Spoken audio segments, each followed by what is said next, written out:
گوجری زبان میں اپڈیٹ سنیے۔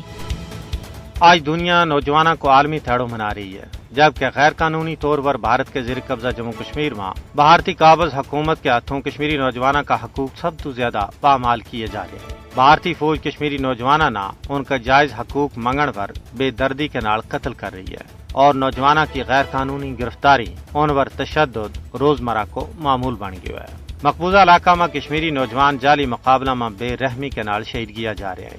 بھارتی فوجیاں نے 5 اگست 2019 تو بعد نام نہاد محاصرہ اور تلاشی کی کاروائیاں میں کشمیری نوجوانوں کا ماورائے عدالت قتل کو سلسلہ تیز کیا ہوا ہے۔ گزشتہ مہینہ جولائی میں 12 کشمیری نوجوان بھارتی فوجیوں کے ہاتھوں شہید ہو چکے ہیں، جبکہ 1989 تو جولائی 2023 تک 96,205 کشمیری، جنہاں میں زیادہ تر نوجوان ہیں، بھارتی گولیاں کو نشانوں بنیا۔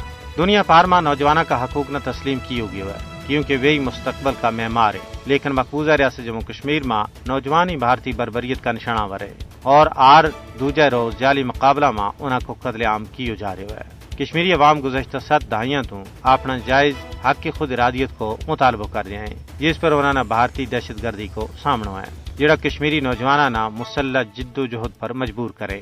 مقبوضہ علاقہ میں نوجوانوں نے تعلیم سمیت ہر حق تو محروم رکھے گئے ہے، تاہم کشمیری نوجوان بھارتی قبضہ کے خلاف لڑنے واسطے پرعزم ہیں۔ بھارتی حکمران کشمیری نوجوانوں نے قتل تو کر سکیں، لیکن وہ انہوں کی حریت پسندی اور جذبہ نہ شکست نہیں دے سکتا۔ روزانہ کی بنیاد پر قتل عام بھی کشمیریوں نے آزادی کا حصول تو باز نہیں رکھ سکتے۔ مودی کی زیر قیادت فسطائی بھارتی حکومت نے سمجھنا چاہیے کہ ظلم و زیادتی کی کوئی بھی حد کشمیریوں کو سر نہیں جھکا سکتی۔